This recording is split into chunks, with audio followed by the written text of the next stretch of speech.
il va y avoir donc, au début des années 1900, une petite révolution dans la physique.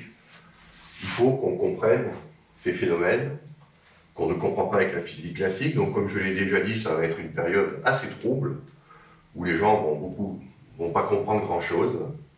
Il y a une chose qu'on va comprendre, par contre, c'est qu'il y a un petit paradoxe qui va être lié à ce qu'on appelle l'effet photoélectrique. Alors, l'effet photoélectrique, vous l'avez ici, il a été mis en évidence pour la première fois par M. Hertz en 1887, donc on est encore au 19e siècle, c'était un phénomène qui a été découvert. Vous voyez ce qui se passe, on crée donc ce qu'on appelle des faisceaux de... On envoie un faisceau de lumière sur un métal, et puis on met une lumière suffisamment intense pour arracher des électrons à ce métal, puisque le métal est fait d'électrons. Et qu'est-ce qu'on regarde? Eh bien, on regarde quelle est la fréquence de lumière qu'il faut pour arracher les électrons. Et on est très surpris parce que voilà ce qu'on voit. C'est-à-dire que, théoriquement, la droite que vous voyez là devrait passer par l'origine. C'est-à-dire que dès que la lumière s'accumule suffisamment à la surface du métal, elle devrait pouvoir arracher un électron, quelle que soit sa fréquence. C'est pas ce qu'on observe. On observe que pour qu'elle arrache un électron, il faut qu'elle atteigne une fréquence caractéristique du métal, ça s'appelle l'effet photoélectrique. C'est-à-dire que là, vous pouvez vous mettre là et attendre un temps infini, il n'y aura jamais d'électrons qui sortent. Et là, ça pose un énorme problème. Pourquoi? Parce que ça veut dire que la lumière ne peut pas être une onde. Elle ne peut pas être une onde parce que si elle était une onde, il y aurait une amplitude non nulle, quelle que soit la fréquence, et en accumulant la lumière, on finirait par sortir les électrons. Simplement, ça prendrait plus de temps qu'avec une lumière de plus haute fréquence. Là, vous pouvez attendre un temps infini et rien ne sort. Donc, pour expliquer cette expérience, nous allons avoir Albert Einstein qui va, en 1905, expliquer, il va dire, bah oui, désolé, Jung croyait avoir montré de façon définitive que la lumière était une onde. C'était l'expérience de 1801. Einstein, en 1905, dit, ben non, c'est pas une onde, c'est des particules. C'est Newton qui avait raison. On appellera ces particules plus tard des photons. C'est-à-dire que la lumière a cette caractéristique, on croit que c'est une onde, mais en fait, elle se comporte comme des quantas. Elle arrive par paquets. Et entre deux paquets, ben, il n'y a pas de lumière, il n'y a rien. Et ces paquets, s'ils n'ont pas la bonne fréquence, eh bien, vous ne pouvez pas arracher les électrons. Il faut atteindre une fréquence critique pour que les électrons sortent. Albert Einstein va avoir le prix Nobel pour cette découverte. Et évidemment, ça plonge les scientifiques dans un abîme de perplexité. Parce qu'en 1801, on pensait avoir réglé le problème. La lumière est une onde, vous voyez, je vous ai montré la dernière vidéo, comment ça se comporte. Et puis voilà que patatras boum, c'est des particules. Alors, pour montrer un petit peu comment une onde peut être une particule, alors c'est quelque chose qui a priori est incompatible, parce qu'une onde a la propriété, c'est une sinusoïde, d'être partout dans l'espace. Donc nulle part, elle est partout. Alors que le corpuscule, avec sa masse, il est forcément là et pas ailleurs. Comment on peut avoir ces deux comportements antagonistes? J'aime bien prendre cette image qui illustre un petit peu ce qui se passe. Vous avez ici donc un dessin qui est une seule réalité. Mais, vous voyez, on a entouré deux parties du dessin. Si vous regardez ici, eh bien, si vous focalisez votre attention ici, vous verrez une jeune fille. Si vous focalisez votre attention ici, vous verrez une vieille femme. Et donc, voilà un objet qu'on appelle ambigu. C'est-à-dire, est-ce qu'on a représenté une jeune fille ou une jeune femme? Ben, on ne sait pas. C'est une jeune vieille. Elle est à la fois jeune et vieille. Là, on tombe sur ce qu'on appelle l'échec du mode binaire booléen. C'est-à-dire, on ne peut pas répondre jeune ou vieille, qui sont deux aspects complètement antagonistes. on est obligé d'aller chercher une troisième réponse, qu'elle est jeune et vieille à la fois.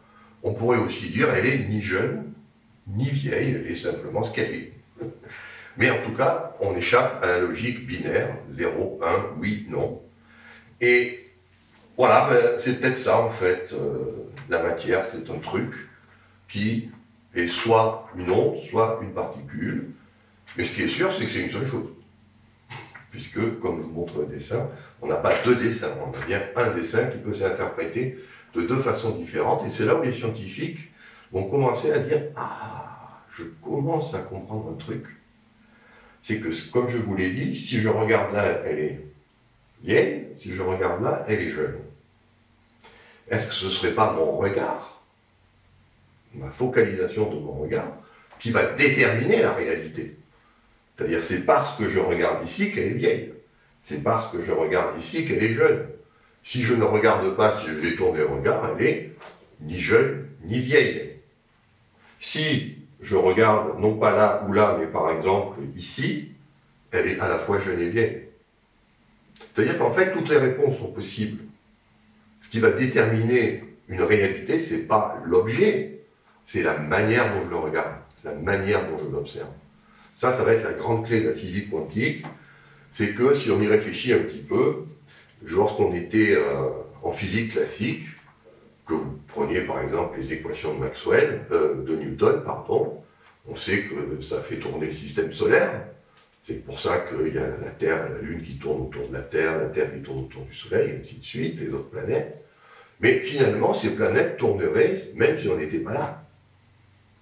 Elles seraient là. Parce qu'il y a les lois, elles ne dépendent pas de nous, donc les planètes tourneraient, et puis nous, le fait qu'on soit là ou pas là, rien à foutre. Les planètes n'ont aucun problème avec nous. Maintenant, vous voyez que ce genre de choses nous dit, ah ouais, mais finalement, peut-être que les planètes tournent parce que je les regarde. Si je ne les regarde pas, qu'est-ce que je peux dire? Est-ce que je peux dire qu'elles tournent? Ben non, parce que je ne les regarde pas. Et si je regarde ailleurs, ben c'est pareil, je ne sais pas quoi dire. Donc on voit que la physique quantique, ça va avoir cette relation, ça va remettre l'être humain au centre du jeu. Alors, ça c'est la première grande leçon, on va se dire, oui, ben finalement, il va peut-être falloir tenir compte un petit peu de l'observateur, des mesures qu'il fait, c'est ça qui va déterminer la réalité.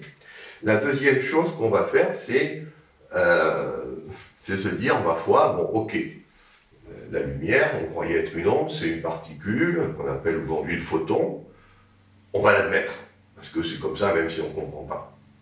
Et le raisonnement va être fait par un jeune physicien français qui s'appelle Louis de Broglie. Et Louis de Broglie va se dire, mais après tout, on a regardé la lumière, on a vu que c'était louche ce truc. Ça pouvait être une onde et une particule. Lui, il va se dire, mais comme lumière et matière sont en interaction, je peux agir sur la matière par la lumière et la matière peut créer de la lumière, eh bien, je vais faire, il n'y a pas de raison que si c'est louche ici, ce ne soit pas louche ici. C'est-à-dire que la matière qu'on croyait être une particule, des petites boules comme ça, ben, peut-être que ce serait une onde. De la même façon que la lumière qu'on croyait être une onde, en fait, ça va être des petits grains d'énergie. Et ça tombe bien parce que Albert Einstein, la même année, 1905, il explique non seulement l'effet photoélectrique, mais il pose aussi ce qu'on appelle les bases de la théorie de la relativité restreinte. Et il écrit une de ces équations qui va faire le tour du monde, et qui va d'ailleurs causer la mort de 400 000 personnes en une fraction de seconde dans la ville d'Hiroshima. Il va écrire qu'il va montrer que l'énergie et la masse, qu'on croyait être deux concepts séparés, en fait, sont la même entité, c'est-à-dire qu'on peut passer de la masse à l'énergie en multipliant par le carré de la vitesse de la lumière. Et ça va être l'illumination chez De Broglie, parce que si la matière, la masse, qui est le prototype de la matière, se comporte comme une énergie, on sait très bien que la lumière se comporte comme une énergie. Et donc, si la lumière est caractère mixte onde-corpuscule, la matière doit être mixte onde-corpuscule. Et De Broglie va donc compléter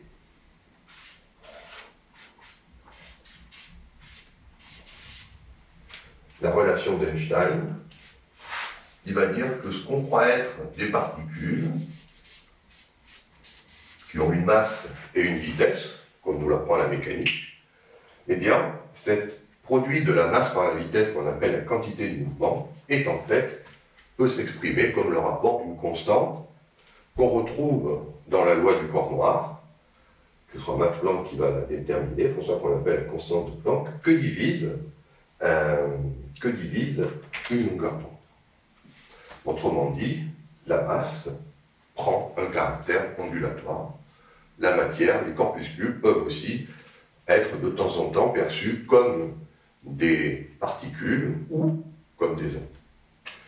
Louis de Broglie va appeler ça les ondes de matière, et il ne restait qu'une seule chose à faire, c'est démontrer que c'était bien le cas, ce qu'on verra dans la vidéo suivante.